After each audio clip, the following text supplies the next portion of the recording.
Hello student, once again बहुत बहुत स्वागत है आपका सक्षम क्लासेस में। मेरा नाम इंजीनियर संजीत कुमार और मैं आप लोगों को साइंस पढ़ा रहा हूं। और साइंस के लेक्चर सीरीज में आज हम लोग करने वाले हैं वर्क, पावर एंड एनर्जी, जिसको हम लोग हिंदी में बोलते हैं कार्य क्षमता और ऊर्जा। यहां तक हम लोगों ने यूनिट एंड डायमेंशन और लॉ ऑफ मोशन, फोर्स हम लोगों ने डिटेल्स वे में वहां पर हम लोगों ने किया है उसको, ठीक है। तो इसके बाद आपका ग्रेविटेशन भी हम लोगों ने किया। ग्रेविटेशन के बाद आपका चैप्टर आ जाता है वर्क, पावर, एनर्जी, जो कि ये भी बहुत आसान चैप्टर है पर समझने वाली भी है। हम लोग यहाँ पर अच्छे से समझेंगे कि पोटेंशियल एनर्जी क्या होता है, काइनेटिक एनर्जी क्या होता है, वर्क एनर्जी थ्योरम क्या है। तो ये सब हम लोग इस पे डिटेल्स वे में हम लोग चर्चा करेंगे, ठीक है। और हम लोग इसको लगातार कंटिन्यू इस फिजिक्स को हम लोग पूरी तरह से खत्म कर देंगे, ठीक है। फिर उसके बाद क्या है कि हम लोग मैथ की तरफ चलेंगे और वहां पर जो है आगे की ओर बढ़ेंगे। फिर उसके बाद हम लौट के फिर से बायो पढ़ेंगे, ठीक है। तो स्टार्ट करते हैं हम लोग वर्क, पावर एंड एनर्जी, कार्य क्षमता एंड ऊर्जा क्या होता है। अच्छा, मान लो कि ये आपका वो मार्कर है और ये डस्टर है। छोड़ो, हटाओ इसको। डस्टर है और डस्टर इनिशियली पॉइंट पे क्या था, रेस्ट में था। अगर इसको हम लोग मोशन दे रहे हैं, इसको मोशन दे रहे हैं, तो क्या है कि हम लोग फोर्स अप्लाई कर रहे हैं। हम लोग ये पढ़े हैं हम लोग, तो मतलब कि कुछ ना कुछ हम लोग कार्य कर रहे हैं, तभी तो ये मोशन में आ रहा है। मान लो कि ये मार्कर को उठाना है हमको, तो हम लोग इस पे फोर्स अप्लाई करेंगे, पुल करेंगे, तो ये ऊपर की ओर आएगा। तो मतलब कुछ ना कुछ कार्य हो रहा है। मतलब हम लोग चल रहे हैं, वो भी कार्य है। हम लोग कुछ खींच रहे हैं, तो वो भी कार्य है। हम लोग अच्छे से अभी पढ़ेंगे, पहले आप लोग समझो, ठीक है। तो सबसे पहली बात है कि आपका कार्य होता क्या है। मान लो ये आपका एक बॉडी है, ठीक है। वर्क, ठीक, वर्क, ये आपका बॉडी है, एम, एक मास है, ठीक। तो क्या है कि यहां पर हम इस पे एक फोर्स अप्लाई कर दिए, एफ, ठीक है। तो ये क्या है, बॉडी, ये जो ऑब्जेक्ट है, मास है, ये यहां पर आ जाएगा। मतलब कि कुछ एक्स डिस्टेंस पे ये यहां पर डिस्प्लेस हो जाएगा, ठीक है। फोर्स हम लोग इधर की ओर लगा रहे हैं, तो मूव भी क्या है, इधर की ओर कर रहा है, ठीक है। तो हम लोग बोलते हैं कि आपका वर्क जो होता है, वर्क वर्क जो होता है आपका फोर्स इनटू डिस्प्लेसमेंट। डिस्प्लेसमेंट कितना है, इसको फोर्स लगाएं तो एक्स डिस्टेंस यहां पर आया, तो ये क्या है आपका फोर्स इनटू डिस्प्लेसमेंट। मतलब वर्क जो होता है आपका फोर्स इनटू डिस्प्लेसमेंट। याद रखना आप लोग, डिस्प्लेसमेंट, ठीक है, बहुत बढ़िया। तो यही बात है कि when force applied on a particle or object and its motion of particle take place in straight line in the direction of force, मतलब कि वो वस्तु अगर उस पे हम लोग फोर्स लगाए स्ट्रेट लाइन में, तो क्या है आपका कि ये मूव करेगा फोर्स के अलोंग डायरेक्शन में। अगर मान लो कि इसका मास क्या है कि फोर्स से ज्यादा हो जाएगा, तो क्या होगा इस कंडीशन में क्या होगा, आपका बॉडी मूव करेगा ही नहीं, मतलब कि वर्क होगा ही नहीं। तो इसलिए क्या है कि अगर फोर्स इधर की ओर लगा रहे हैं, तो बॉडी का जो मूवमेंट भी है इधर की ओर होना चाहिए, तब भी क्या है आपका वर्क डन हो रहा है, ठीक है। तो हम लोग इसको लिख सकते हैं, अगर डेफिनेशन लिखना चाहो आप लोग, एक minute. When a force applied on a particle or object, body and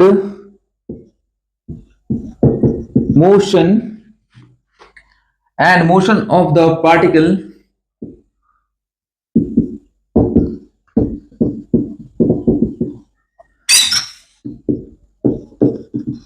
take place along the force of direction. मतलब कि फोर्स इधर की ओर दिए हैं हम लोग, तो क्या है कि ये इधर की ओर ही मूव कर रहा है। दैट्स व्हाई हम लोग इसको बोल सकते हैं कि वर्क आपका हो रहा है, ठीक है। अगर मान लो कि अगर कोई, हम लोग क्या है कि एक हम लोग क्या करते हैं कि एक बॉल को थ्रो करते हैं तो क्या होता है कि वो कुछ दूरी पे जाके वो गिरता है, ठीक है। तो वो क्या हो जाएगा आपका फोर्स इनटू डिस्प्लेसमेंट, ठीक। डिस्प्लेसमेंट हम लोग तो प्रोजेक्टाइल में फेंकते हैं कि ऐसे बॉल को ऊपर जो फेंकेंगे तो क्या है कि प्रोजेक्टाइल में जाके जाएगा, गिरेगा। तो हम लोग क्या करेंगे कि डिस्प्लेसमेंट, डिस्प्लेसमेंट क्या होता है आपका, शॉर्टेस्ट डायरेक्शन होता है, शॉर्टेस्ट डिस्टेंस होता है, और ये वेक्टर क्वांटिटी होता है, याद रखना आप लोग। तो क्या है कि इस वाले डिस्टेंस को हम लोग काउंट करेंगे। तो ये क्या है आपका फोर्स इंटू डिस्प्लेसमेंट। मान लो, चलो ठीक है, अगर कोई यही बॉडी है आपका, ये बॉडी है ऐसे, ठीक। एक मिनट, अगर छोड़ो इसको, यहां पर देखो, मान लो कि ये ऐसे हम लोग इस पे फोर्स दे, तो ऐसे फोर्स दे, यहां से एक फोर्स लगाए तो क्या होगा, क्या होगा, कुछ नहीं होगा। चलो एक मिनट रुको, इसको यहां से हटाते हैं, यहां पर देते हैं। ये देखो यहां पर क्या है कि एक फोर्स हम लोग लगाना स्टार्ट कर दिए इस बार बॉडी को। अब फोर्स लगाएंगे तो क्या होगा कि बॉडी तो मूव करेगा ही, तो मतलब ये क्या करेगा कि कुछ डिस्टेंस और आगे जाके यहां पर आ जाएगा मास एम, ठीक है। तो क्या है हम लोग, तो फोर्स क्या है आपका, फोर्स लॉन्ग डायरेक्शन है, तो कुछ तो एंगल ये बनाएगा, ये स्ट्रेट लाइन से क्या है एंगल बनाएगा, ये एंगल बनाएगा। मान लो कि ये एंगल बना रहा है थीटा, ठीक है, ठीक है। तो एफ एस जो थीटा बना रहा है आपका, तो आप लोगों को पता है कि आ, ये वाला लाइन क्या हो जाएगा, आप लोग बोल सकते हो ट्रिग्नोमेट्री के हिसाब से कि एफ कॉस थीटा हो जाएगा। मतलब कि ये एफ फोर्स तो लगाए हम इस बॉडी पे, बट क्या है कि ये एफ फोर्स ना लग के क्या है कि ये पूरा पूरा फोर्स लगाने के बाद ये मूवमेंट नहीं हो रहा है, ये आपका ये वाला फोर्स इस पे एक्ट करेगा, यही फोर्स ये आगे की ओर मूव करेगा, ठीक है। तो हम लोग यहां पर बोल सकते हैं कि आपका फोर्स जो है, फोर्स जो है आपका, फोर्स जो है एफ कॉस थीटा हो जाएगा। मतलब कि ये एफ फोर्स नहीं लग रहा है, एफ कॉस थीटा फोर्स लग रहा है, एफ कॉस थीटा के कारण ये मूव कर रहा है बॉडी से, मतलब कुछ ना कुछ एंगल में वेरिएशन हो रहा है, ठीक। तो यहां पर वर्क डन क्या हो जाएगा आपका, वर्क डन क्या हो जाएगा, वर्क डन होता है आपका फोर्स इंटू डिस्प्लेसमेंट। तो फोर्स क्या है आपका, ये वाला हो गया एफ कॉस थीटा, ठीक है। डिस्प्लेसमेंट आप एक से मल्टीप्लाई कर दो, ठीक है। तो यही आपका हो जाएगा फाइनल वर्क डन हो जाएगा। अगर एंगल लगाएं F S F x cos theta, ठीक है। तो एक बात तो हम लोग समझ गए कि आपका फोर्स जो है एंगल पे भी डिपेंड करता है। तो जैसे कि देखो आप कि आपका F इक्वल टू, अगर एंगल पे फोर्स लगाए तो क्या है कि एफ एस कॉस थीटा, ठीक है। अगर थीटा का वैल्यू हम लोग क्या रखें, 90 डिग्री रखें, तो क्या हो जाएगा, कॉस थीटा 90 डिग्री होता है, ठीक है। अब यही क्या है कि अब हम लोग देखेंगे, बस आप लोग ये ध्यान रखो, बस ये एफ एस कॉस थीटा को ध्यान रखो। मान लो कि कोई आदमी है, यहां पर एक आदमी है, ये देखो ये आदमी है, ये आदमी है, ठीक।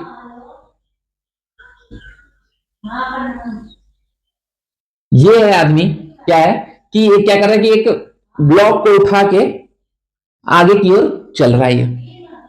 अब ये ब्लॉक को आगे की ओर उठा के लेके चल रहा है, तो फोर्स किस डायरेक्शन में लग रहा है इस बॉडी का, देखो आप लोग देखोगे क्या कि फोर्स यहां पर परपेंडिकुलर हो रहा है आपका, मतलब कि परपेंडिकुलरली वर्क कर रहा है। तो यहां पर जब परपेंडिकुलरली मतलब कि लंबवत अगर वर्क करे तो क्या है आपका एंगल जो हो जाएगा, थीटा जो हो जाएगा आपका 90 डिग्री हो जाएगा।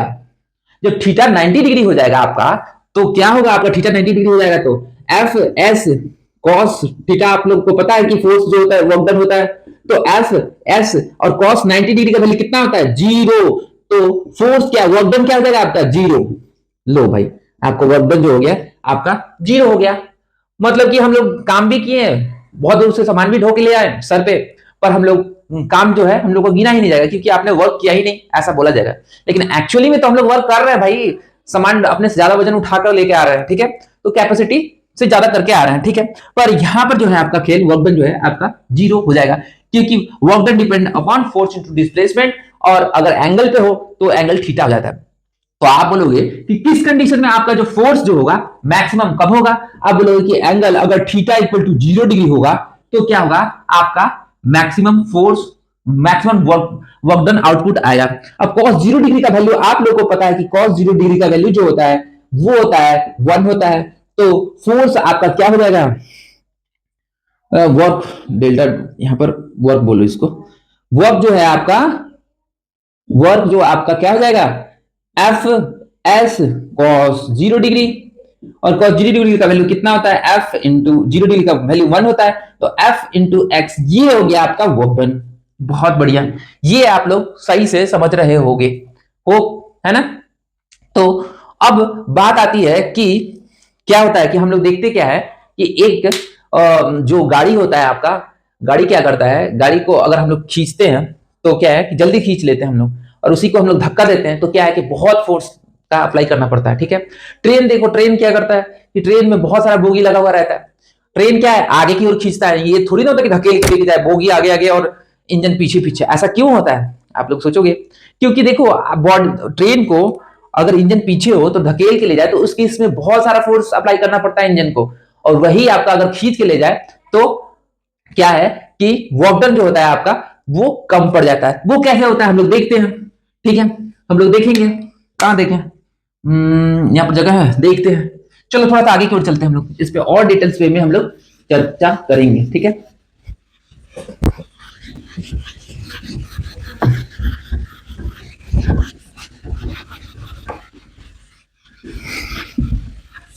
चलिए देखिए, हमने क्या कहा कि इस मास को m को अगर हम लोग एक एंगल ऑफ फोर्स से फोर्स लगाएं तो क्या है एंगल, ये थीटा बनाएगा और ये आगे की ओर मूव करेगा। ये फोर्स F था, तो ये फोर्स आपका फाइनल फोर्स जो होगा F1, ये हो जाएगा F cos थीटा, और वर्क डन जो हो जाएगा आपका वर्क डन हो जाएगा क्या, force into displacement F into x cos theta.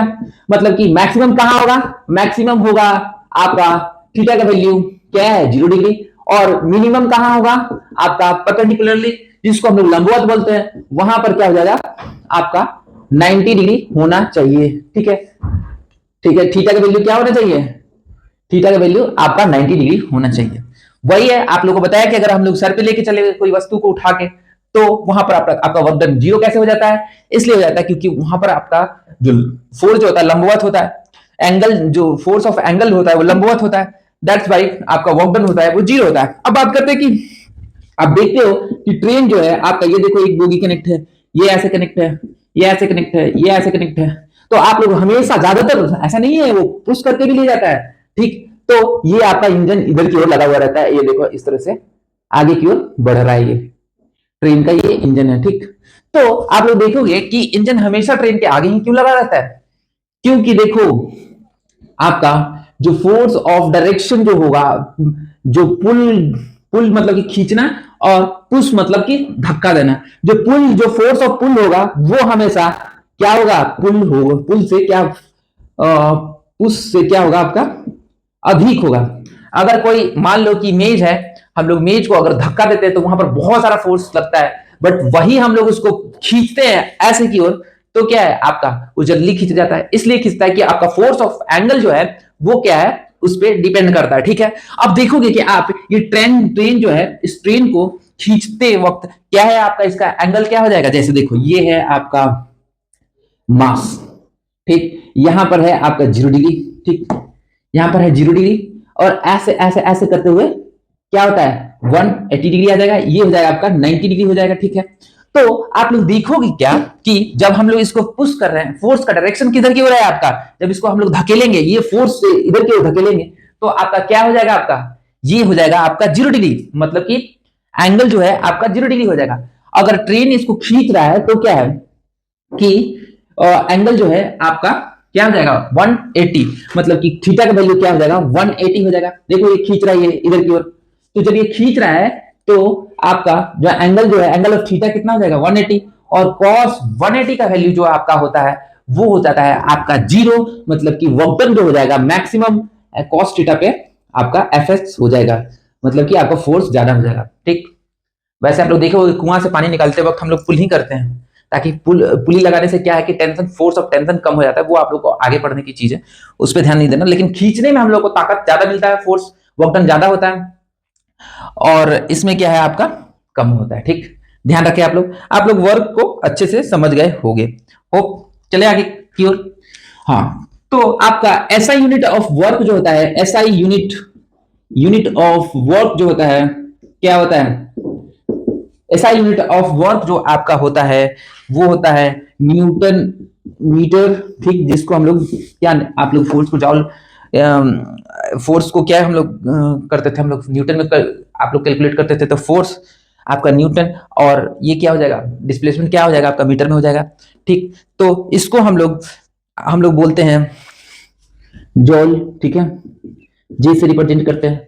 जो वर्क डन, वर्क का जो आपका ऐसा यूनिट हो जाएगा आपका जॉल हो जाएगा, ठीक है, ध्यान रखें आप लोग। ओके,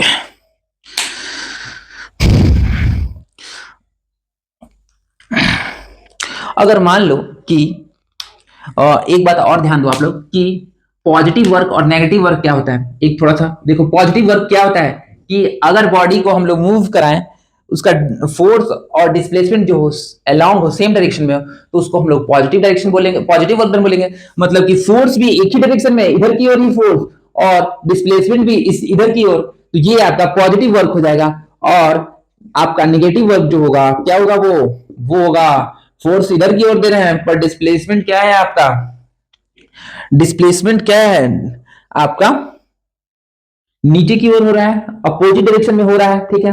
जैसे कि ग्रेविटेशनल फोर्स क्या है आपका, निगेटिव फोर्स होता है। एंड जीरो किसको बोलेंगे, फोर्स एंड डायरेक्शन क्या है आपका, परपेंडिकुलरली होना चाहिए। जैसे कि हम लोग जीरो वर्क डन क्या होता है, एक मिनट, ये पॉजिटिव वर्क है, ये नेगेटिव वर्क है, ठीक है। और जीरो वर्क क्या हो जाएगा आपका, जीरो वर्क क्या होगा, परपेंडिकुलरली, मतलब कि लंबवत जो हो जाएगा, लंबवत जो होगा वो होगा आपका जीरो वर्क डन होगा। ये भी आप लोग ध्यान रखो, ठीक है। चले हम लोग आगे की ओर चलेंगे। अब हम लोग देखेंगे कि भाई ये तो हम लोग जान गए, अब एनर्जी क्या होता है, एनर्जी को हम लोग देखेंगे।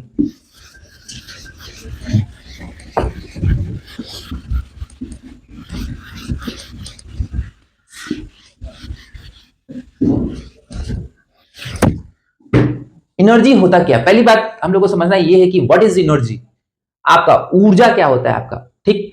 ऊर्जा किसे कहते हैं हम लोग, ऊर्जा, कार्य करने की क्षमता को हम लोग ऊर्जा कहते हैं, मतलब कि capacity of doing work is called energy.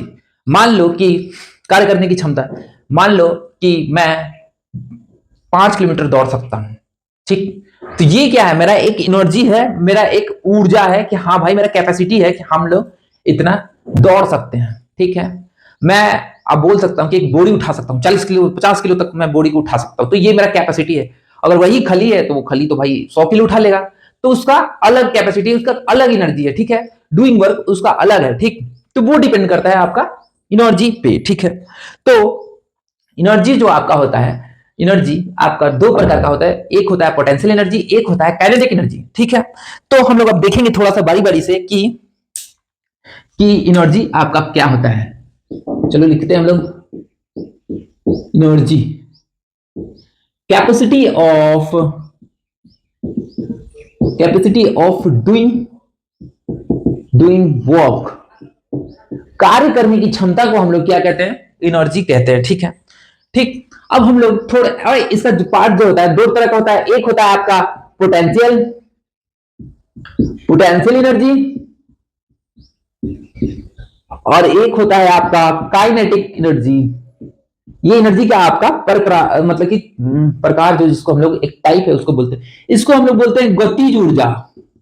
I think गतिज ऊर्जा ही बोलते हैं, और इसको हम लोग बोलते हैं क्षैतिज ऊर्जा। इसको पोटेंशियल एनर्जी का आप एक बार हिंदी में देख लेना, पोटेंशियल एनर्जी क्या होता है हिंदी में क्या बोलते हैं, मतलब कि अब मैं समझा रहा हूं आप लोग को। इसको गतिज ऊर्जा बोलते हैं, गतिज ऊर्जा का नाम ही है ये है पोटेंशियल एनर्जी, इसको हम लोग स्टोरेड पोटेंशियल एनर्जी भी बोलते हैं, ठीक है। तो गतिज ऊर्जा से साफ साफ समझ में आ रहा है कि काइनेटिक एनर्जी मतलब काइनेटिक मोशन भी पढ़ा था, ये क्या है, एनर्जी किसके कारण क्रिएट हो रहा है, आपका एनर्जी के कारण क्रिएट होता है। तो पहली बात है कि आपका पोटेंशियल एनर्जी होता क्या है। मान लो कि हमारे पास एक ऐसा है, एक टेबल है, ठीक, ये है आपका टेबल, ठीक, टेबल है ये ऐसे, ये आपका टेबल है, ठीक। अब इस पे एक बच्चा है, ठीक है, वो क्या है कि उसके हाथ में ऐसे एक बॉल है, ठीक, ये देखो बॉल। पहले क्या है कि ये जो बच्चा है क्या करता है, इस बॉल को ऊपर की ओर उठाता है। मान लो, छोड़ो ये, हम लोग देखते हैं कि पहले क्या था कि ये देखो बॉडी, ये जो आपका डस्टर है वो इनिशियल कंडीशन में, ठीक। अब क्या है कि इसको हम लोग क्या करेंगे कि ऊपर की ओर उठा रहे हैं, ठीक है। ये ऊपर की ओर कुछ हाइट पे हम लोग इसको उठा लिए, ठीक। तो क्या है आपका कि ये वही है, ये कह रहा है इस बॉल को ऊपर की ओर उठा ले रहा है। ये है आपका जो बॉल का जो हाइट है, मान लो कि ये क्या किया कि एच हाइट की ओर लेके गया और क्या किया कि ड्रॉप कर दिया, ठीक है। तो क्या है, ये ड्रॉप करने के बाद क्या है आपका, ये नीचे की ओर बॉल आएगा आपका, क्यों आएगा, ग्रेविटेशनल फोर्स के कारण आएगा। तो ये क्या है, अब पहली बात की आपका जो बॉल जो होगा वो उठेगा, क्या वो उठेगा, कब कब उठेगा, ये क्या है, इसका जो कार्य है, जो क्षमता है, कैपेसिटी ऑफ डूइंग वर्क है, इस बॉल का जो वेट है उससे ज्यादा है, ज्यादा होगा तभी तो उठेगा ये, वरना ये उठेगा ही नहीं। तो मतलब कि पहली बात है कि mg फोर्स से जो है आपका अधिक होना चाहिए, तभी जाके ये आपका क्या होगा, ऊपर की ओर, ऊपर की ओर क्या है, ऊपर की ओर उठेगा। तो क्या है, हम लोग को h हाइट तक लेके गए। यहां पर जब ये बॉल था, यहां पर जब ये आपका बॉल था तो क्या था कि एकदम जीरो कंडीशन में था, मतलब कि कोई मूवमेंट आपका नहीं हो रहा है ये। अब ये क्या है कि धीरे धीरे ऊपर की ओर लेके गया इसको। अब ये ऊपर की ओर ले गया तो क्या है कि ये बॉडी चाहेगा कि नहीं भाई मेरे को नीचे ही जाना है, वो चाहेगा कि नहीं हमको नीचे जाना है, मेरे को ग्रेविटेशन फोर्स मेरे को नीचे की ओर खींच रहा है। वो चाहेगा कि हम कैसे भी करके यहां पर नीचे की ओर आ जाए। क्यों आ जाए, ग्रेविटेशनल फोर्स के कारण आए, ठीक। अब ये हाइट भी है, ये काफी हाइट पे भी चला गया ये। अब ये हाइट पे गया तो अब जैसे ही हम लोग इस बॉल को छोड़ेंगे तो क्या है, ये नीचे की ओर आ जाएगा, ये तो आप लोग को पता है। अब नीचे की ओर आ तो गया पर कोई ना कोई वर्क डन भी तो हुआ, ऊपर की ओर ले गए हम लोग। इनिशियल यहां पर क्या था, जीरो पे था ये, अब इसको हाइट एच पे लेके गए तो क्या है कि ये नीचे की ओर आया, तो कोई ना कोई वर्क डन हुआ तभी तो ऊपर की ओर जाया। जो वर्क डन हुआ वही जो ऊपर की ओर लेके गए हम लोग, वही आपका जो है पोटेंशियल एनर्जी हुआ। और जैसे ही इस बॉल को हम लोग छोड़ दिए तो ये क्या है कि नीचे की ओर आके गिर गया। अब जब जैसे ही बॉल को छोड़ दिया हम लोग, अब वो बॉल क्या है, वो क्या करेगा, वो चाहेगा कि हम मेरे को ग्रेविटेशन फोर्स नीचे की ओर बुला रहा है, वो क्या है कि वो तेजी से नीचे की ओर आएगा। तो क्या है, जब पोटेंशियल एनर्जी क्या होता है, कन्वर्ट हो जाता है काइनेटिक एनर्जी में, ठीक है। तो उसी को हम लोग काइनेटिक एनर्जी बोलते हैं। और यहां पर जो ये आपका पोटेंशियल एनर्जी है, मतलब कि ये इसलिए नीचे की ओर आ रहा है, ये पोटेंशियल एनर्जी के कारण आ रहा है। आप लोग बोले कि सर तो फिर ये तो आपका वेट का फॉर्मूला हुआ कि mg ग्रेविटेशन के लिए भी आ रहा है, पर यहां पर पोटेंशियल एनर्जी जो आपका हो जाएगा, ये डिपेंड करता है आपका पोटेंशियल एनर्जी हाइट पे डिपेंड करता है। पोटेंशियल एनर्जी हो जाएगा आपका mgh, ठीक है। मोर हाइट मोर पोटेंशियल एनर्जी, मतलब कि जितना हाइट पे हम लोग लेके जाएंगे पोटेंशियल एनर्जी उतना ही ज्यादा होगा, ठीक है। तो अब हम लोग बोल सकते हैं कि पोटेंशियल एनर्जी जो होता है आपका mgh होता है, ठीक। और नहीं समझ में आया, और डिटेल से समझेंगे, रुको एक मिनट। अब क्या है कि बॉल तो यहां तक लेके गए, अब यहां पर जो है आपका पोटेंशियल एनर्जी जो है आपका mgh हो गया। अब क्या है, उस मास को, उस गेंद को नीचे की ओर हम लोग छोड़ दे रहे हैं। जब नीचे की ओर आएगा तो यहां पर जो पोटेंशियल एनर्जी जो होगा आपका काइनेटिक एनर्जी में कन्वर्ट हो जाएगा। और काइनेटिक एनर्जी जो होता है आपका, काइनेटिक एनर्जी जो होता है आपका हाफ mv स्क्वायर, मतलब कि हाइट से इसको कुछ लेना देना नहीं है, मतलब कि इसको लेना देना कि भाई आपका वेलोसिटी जो है, आपका जो चाल है, उस पे ये आपका काइनेटिक एनर्जी डिपेंड करता है, ठीक है। तो देखो मान लो कि आप लोग देखे होंगे कि आप लोग कुछ हाइट पे एक तले बिल्डिंग से आप लोग कूदते हो तो क्या होता है कि आपका पैर हाथ, मान लो कि माइनर इंजरी आता है, पैर हाथ टूटा लेकिन मरता नहीं है इंसान। और वही आप लोग 4 तल्ले बिल्डिंग से कूद जाओ तो क्या होता है, आदमी मर जाता है। क्यों मर जाता है आदमी, इसलिए मर जाता है कि जब वो मोर हाइट से जाता है तो क्या होता है कि वहां पर मास जो पोटेंशियल एनर्जी होता है काफी ज्यादा हो जाता है। और जब अब पोटेंशियल एनर्जी जो होगा आपका क्या हो जाएगा, कन्वर्ट हो जाएगा किसमें, काइनेटिक एनर्जी में। अब जब एनर्जी ज्यादा होगा तो ऑटोमेटिकली है कि आपका वेलोसिटी जो होगा आपका ज्यादा होगा, ठीक है। तो आपका जो काइनेटिक एनर्जी डिपेंड करता है क्या, वेलोसिटी पे, ठीक। तो मान लो कि ये आदमी जो है बोला कि टावर पे हम चढ़ेंगे भाई, हम जान देंगे। ये यहां पर आ गई है, ये बच्चा बोला कि मेरे को चॉकलेट चाहिए वरना हम कूद जाएंगे। ये चढ़ गया इस टावर पे। ये तो पहले दीवार से कूदा, ये बच्चा जो है पहले तो दीवार से कूदा, यहीं से कूद गई है, कहा कि नहीं पहले हम यहीं से कूदेंगे। इसको समझ में आया कि यहां से भी मर सकते हैं, तो ये क्या है कि यहां से ये कूद गया, यहां पर आ गया। पर इसका क्या है कि ये फिर भी बच गया, इसका पैर हाथ टूटा, पर बच गया। बट क्या है कि इस बार वो क्या बोला कि नहीं, इस बार आप खुद को खत्म करेंगे, ये टावर पे चढ़ जाएंगे। तो इस बार मोर हाइट पे पहुंच गया। यहां क्या था आपका स्मॉल एच हाइट से कूदा, तो इसको तो कुछ नहीं हुआ। अब क्या है, इस बार वो टावर पे चढ़ गया वो, ये देखो यहां पर। अब इस कैपिटल एच मान लो इसको, अब इस कंडीशन में कूदेगा तो मर जाएगा। क्यों मरेगा भाई, देखो अब क्या है कि यहां पर जब ये कूदा, यहां पर चढ़ा, तो इसका पोटेंशियल एनर्जी मान लो कि ये 10 मीटर है, ठीक, ये है आपका एच जो है 20 मीटर है, ठीक है, बढ़िया, 20 मीटर, ये 10 मीटर और ये 20 मीटर। अब क्या है कि जब ये यहां से यहां पर जब चढ़ेगा, तो इसका जो पोटेंशियल एनर्जी जो होगा, ये कितना होगा आपका एम जी एच, ठीक है, क्षैतिज एनर्जी जो होगा आपका एम जी एच होगा आपका। अब मास तो इस कंडीशन में भी वहां भी तो सेम ही होगा आपका। मान लो इस बच्चे का जो वजन है ये कितना है, ये है आपका 20 केजी, 20 केजी मान लो, ठीक है। तो वेट मान लो, वेट है, वहां पर भी क्या हो जाएगा, इस बच्चे का वेट सेम रहेगा, 20 केजी रहेगा। अब देखते क्या है कि यहां पर आपका एनर्जी, पोटेंशियल एनर्जी कितना हो जाता है, एम जी एच। एम कितना है आपका, ये वेट नहीं, मास ही मान लो इसको, एम जी तो है, मास ही मान लो इसको, ठीक है। अब यहां पर तो ये 20 किलो का है, ठीक है। अब एम जी कितना है आपका, जी आप 10 ले लो, और एच जो है आपका हाइट है 10। यहां पर जो पोटेंशियल एनर्जी आपका जो कितना हो जाएगा, आपका हो जाएगा 2000 हो जाएगा जॉल या न्यूटन मीटर हो जाएगा आपका, ठीक।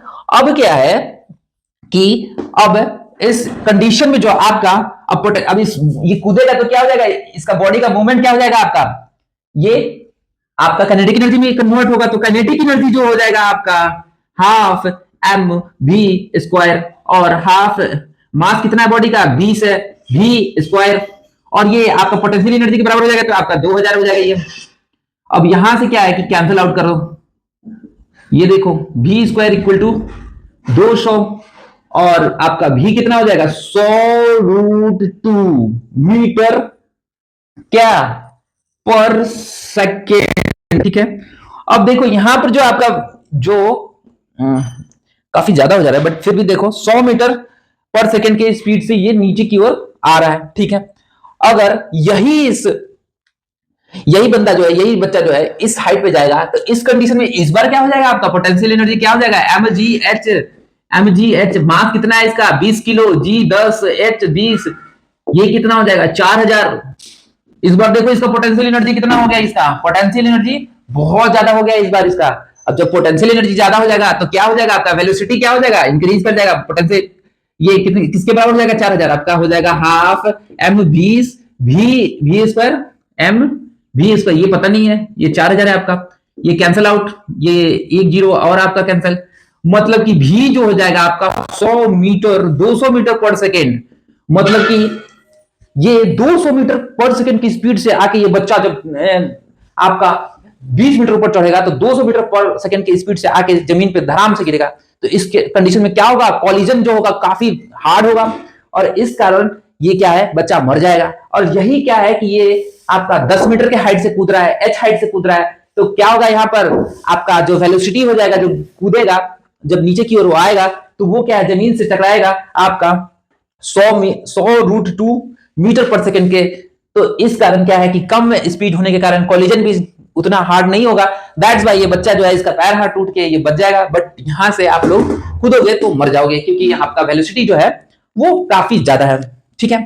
अब क्या है कि जैसे कि हम लोग पैरासूट से जब कूदते हैं, देखो ये देखो पैरासूट से अगर यही बच्चा ये पैरासूट से नीचे की ओर कूदता है, चलो चढ़ते गए हैं, पर अब इस बार क्या है कि पैरासूट से कूदेंगे। जब ये पैरासूट से कूदता है तो क्या है कि ये आपका जो वेलोसिटी जो है, इसका जो नीचे की जो आ रहा है काइनेटिक एनर्जी का जो वेलोसिटी है, वो क्या हो जाता है, लो हो जाता है। क्यों लो हो जाता है, क्योंकि एयर जो है इस थ्रस्ट फोर्स जो है एरिया पे डिपेंड करता है, तो थ्रस्ट फोर्स चाहेगा कि आप नीचे नहीं आओ। दैट्स वाई क्या है, इसका वेलोसिटी डिक्रीज हो जाएगा, क्योंकि फोर्स जो है आपस में क्रॉस इंटरसेक्शन कर जाएगा। दैट्स वाई वेलोसिटी जो है आपका डिक्रीज हो जाएगा। अब देखो ये 100 से आ रहा है, अब यहां से आके 10 मीटर पर सेकंड से कूद नीचे की ओर जमीन पे टकराएगा, तो क्या कुछ नहीं, ये इसको कुछ नहीं होगा, ठीक है। होप आप लोग काइनेटिक एनर्जी को और पोटेंशियल एनर्जी को बहुत अच्छे से मैं समझाया आप लोग को। फिर भी चलो थोड़ा सा और देखेंगे हम लोग।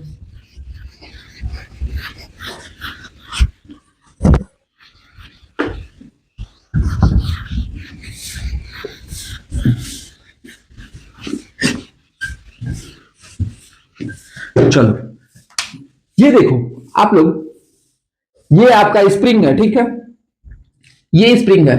अब स्प्रिंग को क्या है, हम लोग ये स्प्रिंग जो है आपका, अब स्प्रिंग अपने एक्चुअल कंडीशन पे है। अब क्या है ना, स्प्रिंग को हम लोग दबा रहे हैं। मान लो कि इसको दबा दिए भाई, हाँ चलो यहां दब के, ये रहा इधर की ओर आया, ये फोर्स एफ लगाया इधर की ओर, ये फोर्स एफ लगाया इधर की ओर। तो ये क्या है कि आपका एक्चुअल तो ये इसका शेप ऑफ स्प्रिंग यहां तक होना चाहिए, बट ये क्या है कि कंप्रेस्ड होके ये क्या है, इतना ही डिस्टेंस हो जा रहा है, ठीक है, समझ में आया पहले। अब क्या है, अब इस बार क्या है आपका, जब हम लोग आप लोग स्प्रिंग को दबा रहे हो, तो जैसे ही हम लोग छोड़ते हैं, जैसे ही हम लोग स्प्रिंग को छोड़ते हैं, तो वो धक्का देता है बाहर की ओर, अपने एक्चुअल कंडीशन में आ जाता है। तो जब हम लोग दबाते हैं, दबाने के क्रम में क्या है, जो आपका जो कंप्रेस में जो फोर्स, जो एक उसका खुद का इंटरनल फोर्स डेवलप हो जाता है, और उसी इंटरनल फोर्स को हम लोग पोटेंशियल एनर्जी बोलते हैं, ठीक है। अब यही बॉडी है, यही स्प्रिंग है, इस स्प्रिंग को इस बार क्या है कि हम लोग खींच दिए भाई, इस बार मैं आप लोग को खींचूंगा, चलो स्प्रिंग को खींच दो भाई। ये क्या किया कि इस बार खींच के ऐसे करके इस बार खींचा। अब क्या है कि जैसे ही हम लोग खींचे हुए स्प्रिंग को छोड़ते हैं, तो फिर क्या, फिर से क्या होता है, ये आपका एक्चुअल कंडीशन में आ जाता है। ये क्यों होता है अभी देखते हैं हम लोग। अब क्या है कि ये इधर की ओर क्या होता है, आ जाता है ऐसे। तो क्यों क्यों इधर की ओर आता है आपका, इसलिए आता है कि इसका पोटेंशियल एनर्जी चाहता है कि भाई आप ज्यादा दूर मत जाओ, या फिर मेरे को ज्यादा देर कंप्रेस मत करो। इस वजह से क्या है कि आपका कंप्रेस्ड होने के बाद एक्चुअल प्लेस को रीगेन कर लेता है, ठीक। अब यहां तक हम लोग बात को समझ लिए। अब आप लोग देखे होंगे कि स्प्रिंग में वो जो स्प्रिंग वाली पेन आती है, उसमें हम लोग क्या है कि हम लोग लीड जो होता है उसको क्या करते हैं कि उसमें डालते हैं और उसको कंप्रेस करते हैं। कंप्रेस करने के बाद हम लोग जब उसको छोड़ते हैं, तो कुछ दूर के बाद जाके वो गिरता है कि नहीं गिरता है। तो वो क्या है आपका, क्या है पोटेंशियल एनर्जी, जो कंप्रेस एनर्जी है, वही क्या है काइनेटिक एनर्जी में कन्वर्ट हो जाता है। मतलब कि ये देखो आप, ये जो है एक्चुअली में इसका लेंथ जो था एल था, यहां पर कर देता हूं मैं, ये जो है स्प्रिंग लिख देता हूं, एक्चुअली में लेंथ जो है एल। अब क्या इसको प्रेस किए हम लोग, तो मान लो कि डेल्टा एल से हम लोग इसको कंप्रेस कर दिए, तो ये जो आपका लेंथ हो जाएगा एल माइनस डेल्टा एल। अगर इनोग्रेट किए मतलब खींचे, तो इसका लेंथ हो जाएगा L plus delta L. Good, समझ गए आप लोग। तो आपका इस बार जो potential energy, kinetic energy, spring का जो काइनेटिक एनर्जी हो जाएगा, स्प्रिंग का जो काइनेटिक एनर्जी जो हो जाएगा, आप लोग बोल सकते हो कि हाफ एम वी स्क्वायर। पर यहां पर क्या है, स्प्रिंग का कांस्टेंट है, कांस्टेंट लेंगे, तो ये हाफ स्प्रिंग कांस्टेंट के लेते हैं हम लोग, के एक्स स्क्वायर, इसको हम लोग बोल सकते हैं, ठीक है, बोल सकते हैं हम लोग। जो स्पीड जो है आपका एक्स ले लिया, तो ये है स्प्रिंग कांस्टेंट, ए जो है स्प्रिंग कांस्टेंट। देखो समझ में आया, ये आपका काइनेटिक एनर्जी स्प्रिंग का आया, ठीक है, समझ में आया आप लोग को, होप आप लोग समझ रहे होंगे। अब देखो, अब हम लोग थोड़ा सा देखेंगे एक और एग्जांपल। जैसे मान लो कि ये स्टिक है, ठीक। अब क्या है कि ये स्टिक है, ये क्या है कि इसको हम लोग इधर की ओर खींचे, एक रस्सी बांधे और इसको खींचे, धनुष, जो आप लोग धनुष देखते हो। अब क्या है कि हम लोग क्या है, इसको धनुष में बांध लगाते हैं, ये इस तरह से। जब हम लोग क्या है इस धनुष को जितना पीछे खींच के छोड़ते हैं, मान लो कि धनुष है, उसको जितना पीछे खींच के छोड़ते हैं, वो उतना ही ज्यादा डिस्टेंस को ट्रैवल करता है। डिस्टेंस को ट्रैवल करने के लिए क्या चाहिए, उसको स्पीड चाहिए, उसका वेलोसिटी, जितना ज्यादा वेलोसिटी उतना ज्यादा डिस्टेंस ट्रैवल करेगा। तो मतलब कि ये जो आपका स्टिक है, जो बांस का छड़ी या फिर कुछ चीज का भी छड़ी जो है, वो इसके अंदर जब हम लोग खींचते हैं, तो ये क्या है कि इस तरह से कन्वर्ट हो जाता है और ये और पीछे चला जाता है। तो ये तब तक ही इस स्टिक का एक अपना काइनेटिक एनर्जी होता है, वो चाहता है कि भाई हम क्या है कि आपको पीछे की ओर खींचने नहीं देंगे, बट क्या है हम लोग उसके पोटेंशियल एनर्जी के विपरीत थोड़ा सा फोर्स लगाते हैं। दैट्स वाई क्या है वो बेंड कर जाता है, और क्या है उसका पर बेंड तो कर जाता है, लेकिन उसका पोटेंशियल एनर्जी जो है वो रहता है, वो स्टोर ही रहता है। जैसे ही हम लोग इसको लीव करते हैं, तो ये क्या है कि ये जो आपका जो स्टोरेज पोटेंशियल एनर्जी है, वो क्या है काइनेटिक एनर्जी में बदल जाता है, और वो क्या है कि मोर वेलोसिटी से जाएगा और ज्यादा हिट करेगा और ज्यादा दूर भी जाएगा। तो यही है आपका kinetic energy and potential energy. Hope आप लोग बहुत अच्छे से समझ गए होंगे। इससे अच्छा एग्जांपल आप लोग को मैं क्या बताऊं, मैं हर एक तरह का पूरी कोशिश किया मैं कि आप लोग को समझ में आ गया होगा। चलो अब देखेंगे कि वर्क एनर्जी थ्योरम को हम लोग पढ़ेंगे। वर्क एनर्जी थ्योरम,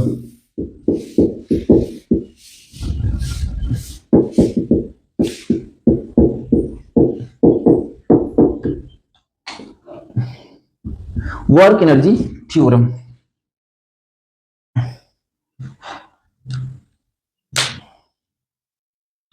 ठीक है, work energy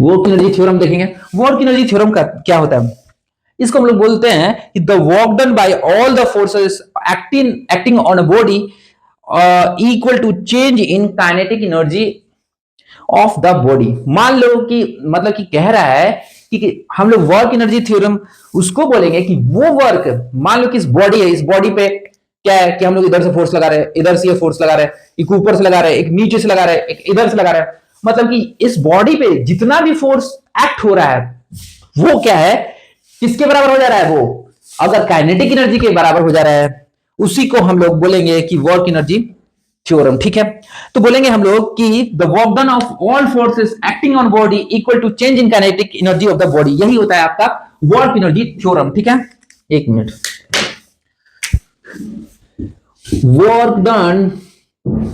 work done by all the forces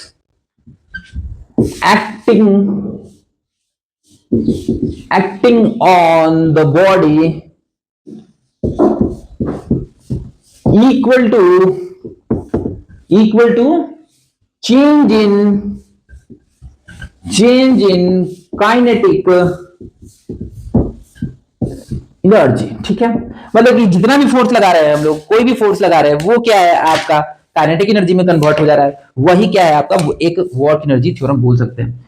तो आपका वर्क डन जो क्या हो जाएगा यहाँ पर, वर्क डन क्या होगा, चेंज इन काइनेटिक एनर्जी, मतलब कि delta W equal to delta K. ठीक है, समझ रहे हो आप लोग, मतलब कि वर्क डन जो है आपका, कोई हटाओ इसको, ये है आपका वर्क एनर्जी थ्योरम, मतलब कि कोई भी फोर्स लगाए वो चेंज इन काइनेटिक एनर्जी में हो जाएगा, वही आपका है वर्क डन।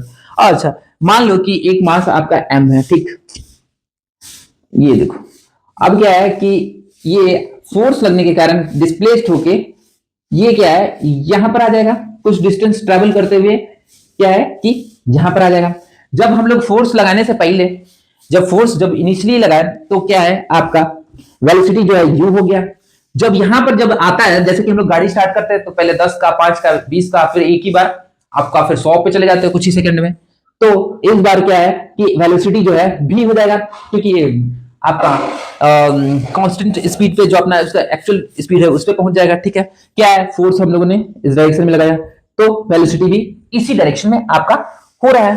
ठीक है, तो आप लोगों को पता है कि फोर्स इक्वल टू होता है मास इनटू एक्सेलरेशन। तो आपका एक्सेलरेशन क्या हो जाएगा, फोर मास अपन फोर्स, या फिर आपका फोर्स अपन मास, ये भी कर सकते हो, मतलब बोल सकते हो कि एक्सेलरेशन इक्वल टू फोर्स अपन मास। ठीक, ये आप लोग यहां पर इसको देखो। ठीक है, अब हम लोग जो लीनियर वेलोसिटी का फॉर्मूला पढ़े थे कि v square minus u square equal to 2as। ठीक है, समझ गए आप लोग। अच्छा, तो v स्क्वायर जो है आपका ये क्या चेंज इनटू काइनेटिक एनर्जी। अब यहां पर जो आपका काइनेटिक एनर्जी, इनिशियली जो काइनेटिक एनर्जी होगा वो यहां पर होगा, इस वेलोसिटी के कारण होगा, तो ये आपका हो जाएगा, आपका जो हो जाएगा क्या हो जाएगा, v जो हो जाएगा हाफ एम वी स्क्वायर हो जाएगा। जैसे कि ये वी स्क्वायर है, यू स्क्वायर है, 2as है। ठीक, तो अगर हम लोग मान लो कि दोनों तरफ क्या है v square minus u square और 2as जो है हाफ एम से मल्टीप्लाई करें, ठीक, तो कोई दिक्कत होगा, कैंसिल आउट हो जाएगा, कोई दिक्कत नहीं होगा, हाफ एम हो जाएगा। ठीक है, तो यहां पर जो आप यहां पर देखो, आप लोग यहां पर लेके आ रहे हैं इसको, ये जो हो जाएगा आपका half M u1 v1 square और minus half m un square. ये किसके इक्वल हो जाएगा आपका?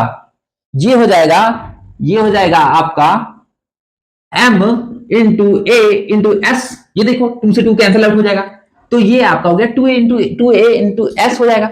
अब हम लोग क्या किए कि जो एम ए जो है ये किसके इक्वल हो जाएगा आपका? ये इक्वल हो जाएगा मास इंटू एक्सेलरेशन जो है ये किसके इक्वल हो जाएगा आपका? ये हो जाएगा फोर्स की equal to force into displacement हो जाएगा। ठीक है, अब ये क्या है कि इनिशियल काइनेटिक एनर्जी हो जाएगा हाफ एम वी स्क्वायर, ये काइनेटिक एनर्जी इनिशियल हो जाएगा, और ये काइनेटिक एनर्जी ये फाइनल होगा, सॉरी, और ये काइनेटिक एनर्जी जो होगा आपका इनिशियल हो जाएगा। और एफ एस जो होता है फोर्स इंटू डिस्प्लेसमेंट, एस क्या है आपका यहां पर? डिस्प्लेसमेंट। डिस्प्लेसमेंट तो ये क्या हो जाएगा आपका? फोर्स इंटू डिस्प्लेसमेंट क्या हो जाता है? वर्क डन हो जाता है। एक मिनट, ये क्या है आपका?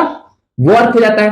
ठीक, अब इस change in kinetic energy equal to आपका वर्क डन हो गया, तो work done equal to delta kinetic energy. बोल सकते कि नहीं बोल सकते? चेंज इन काइनेटिक एनर्जी को डेल्टा के ही लिख दिया, काइनेटिक एनर्जी हो गया। यही होता है आपका वर्क एनर्जी थ्योरम, और कुछ नहीं। ठीक है, चलेंगे आगे की ओर हम लोग। अगर डीपली क्वेश्चन देखो, ये इतना तो हम लोग करना नहीं है, पर अगर क्वेश्चन डीप से आ गया, जैसे कि आपका पीसीएस एग्जाम में आ गया या फिर कोई भी एग्जाम एनटीपीसी में आ गया, डीप में जाके अगर पूछ ले तो फिर वहां पर हम लोग को समझ में नहीं आता, प्रॉब्लम होना स्टार्ट हो जाता है। ठीक है, अब हम लोग यहां तक पढ़ लिए, वर्क एनर्जी थ्योरम को पढ़ लिया। अब हम लोग पढ़ेंगे power. Power power equal to, power क्या होता है? The power is defined as the power is defined as the rate at which work done. ठीक है, अच्छा पावर होता क्या है एक्चुअली में? आप लोग पावर को पहले डिटेल्स वे में समझो, हम लोग प्रैक्टिकल वे में पावर को समझते हैं। मान लो कि एक कार है, ठीक, कार है, कार पे हम लोग क्या है कि एक लोग, दो लोग, तीन लोग बैठते हैं तो बहुत इजीली वो खींच लेता है। तो क्या होता है कि अगर उसमें 10 लोग को बैठा देंगे तो कार का जो क्षमता, एक उसका अपना एक लिमिट है कि भाई हम इतना ही एनर्जी तक, हम लोग इतना ही वेलोसिटी तक चल सकते हैं, इससे ज्यादा नहीं चलेंगे। तो यहां पर क्या है कि जितना पावर का इंजन होगा या फिर जितना पावर उसका पावर होगा उतना ही वो वर्क डन कर पाएगा। तो अगर उसके पावर के बियॉन्ड करेंगे हम लोग, उसके एनर्जी के बियॉन्ड करेंगे मतलब, तो फिर इस कंडीशन में क्या है आपका? वो वर्क करना बंद कर देगा, मतलब कि उसका कैपेसिटी ही नहीं है कि भाई हम इसको खींच सकते हैं या फिर ले जा सकते हैं या कर सकते हैं। ठीक है, तो पावर को बोल सकते हैं हम लोग the power is defined as rate at which work done, मतलब कि बोल सकते हैं कि the power is defined as defined as at which work done। ठीक है, the power is defined as at which rate of at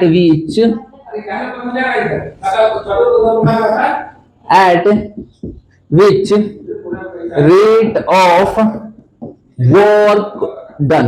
ठीक है, मतलब कि पावर को हम लोग लिख सकते हैं कि power is equal to work done, मतलब रेट ऑफ वर्क डन। ठीक है, वर्क अपॉन टाइम। ठीक है, ठीक, तो पावर का जो आपका एसआई यूनिट है, एसआई यूनिट ऑफ पावर, इसको हम लोग बोलते हैं क्या? वाट। 100 वाट का बल्ब, 100 वाट का 100 वाट न्यूटन आपका फोर्स हो गया। ओके, बहुत बढ़िया। और आपका 1 वाट इक्वल टू, वाट बोलते हैं हम लोग, वाट। ठीक है, और देखते हैं 1 वाट होता है वो आपका, 1 वाट जो होता है वो होता है आपका 1 जाउल, 1 जाउल अपॉन सेकेंड, मतलब टाइम का तो आप सेकेंड में ही मेजर करोगे, और वर्क क्या है? जाउल है, मतलब कि वाट जो होता है जाउल अपॉन सेकेंड हो जाएगा, वही हो जाएगा आपका पावर। ठीक है, जैसे कि पावर को ऐसे समझो कि डिफरेंट डिफरेंट प्रकार का आपका इंजन होता है, ठीक है।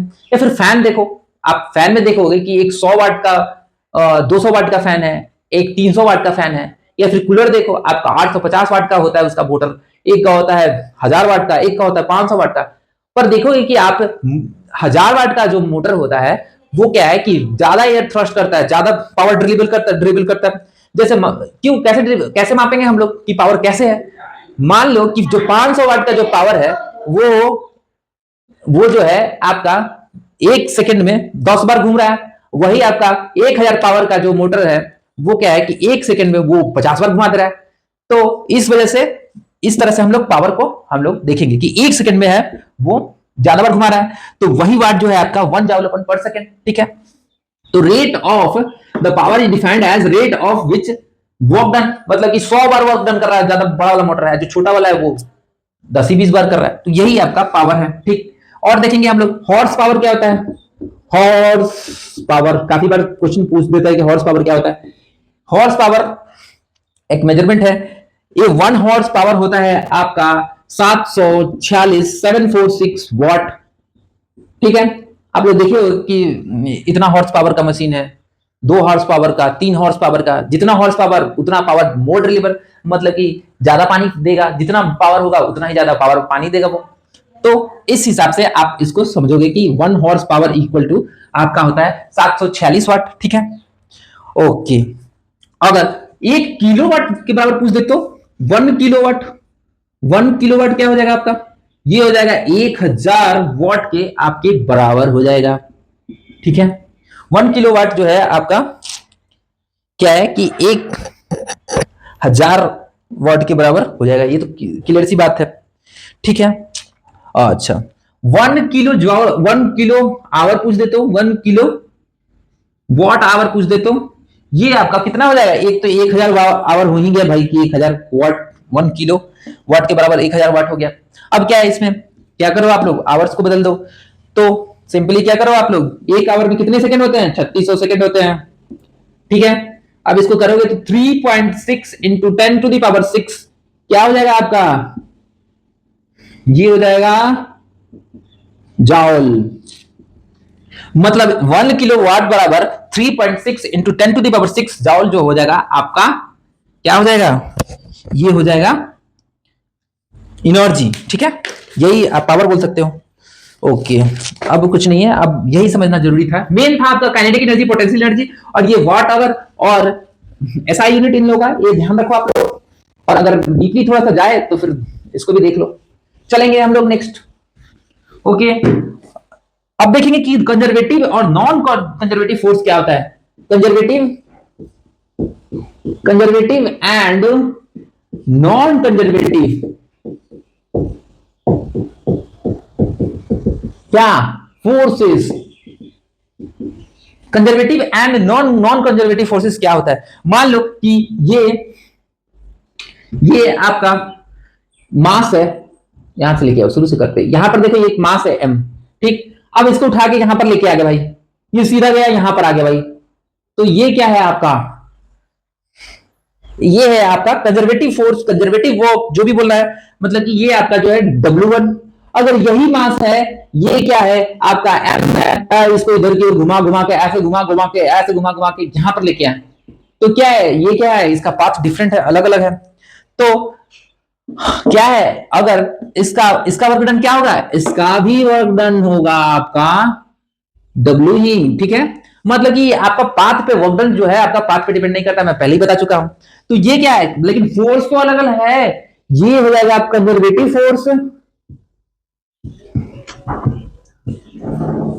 फोर्स एंड ये जो हो जाएगा आपका नॉन कंजर्वेटिव फोर्स, ठीक है।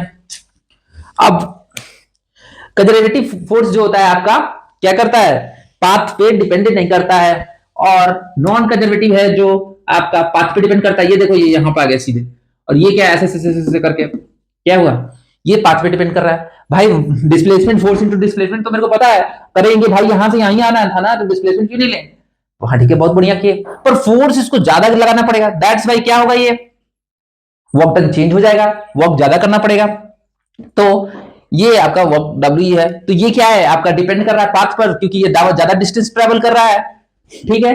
बट ये क्या है आपका, आपका डिस्प्लेसमेंट है। तो दैट्स वाई इसको हम लोग बोल सकते हैं कंजर्वेटिव फोर्स, इसको बोल सकते हैं हम लोग नॉन कंजर्वेटिव फोर्सेस। अच्छा, आप एग्जांपल में बोल दे कि बताओ भाई कि कंजर्वेटिव फोर्सेस कौन कौन सा कंजर्वेटिव फोर्सेस होता है। आप बोलोगे कि सर आपका होता है ग्रेविटेशनल फोर्स, कितना भी ऊंचा से कहीं भी फेंको वो सीधा ही आके गिरेगा।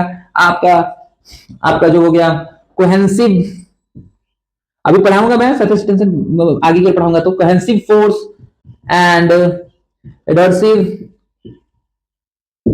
एडर्सिव फोर्स, ठीक है। और यही बोले कि भाई नॉन कंजर्वेटिव फोर्सेस कौन कौन सा होता है। आप लोग इसका बोल सकते हो कि भाई फ्रिक्शनल फोर्स जो होता है, फ्रिक्शनल फोर्स जो होता है आपका नॉन कंजर्वेटिव फोर्स होता है, ठीक, गुड। और आपका डैम्पिंग फोर्स, विस्कस भी लिख लो आप लोग कि विस्कस भी होता है जो आपका नॉन कंजर्वेटिव फोर्स होता है, ठीक। ओ समझ गए आप लोग, ठीक है। चलेंगे आगे की ओर हम लोग, आखिरी टॉपिक है अब बचा हुआ है।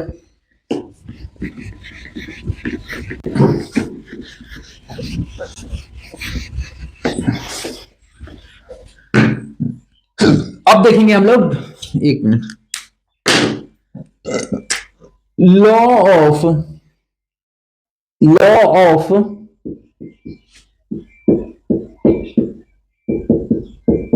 Conservative force.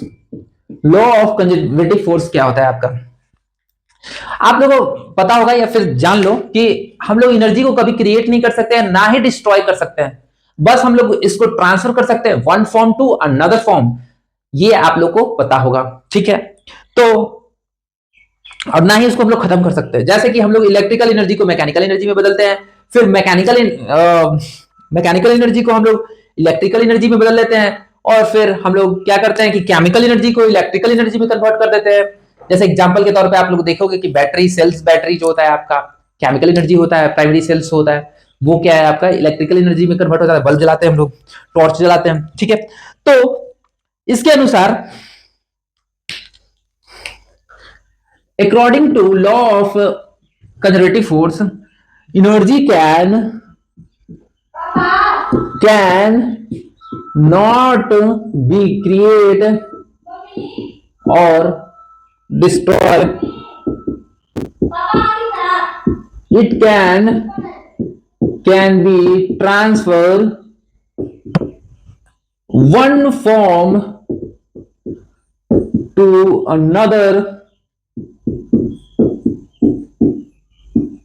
फॉर्म, ठीक है।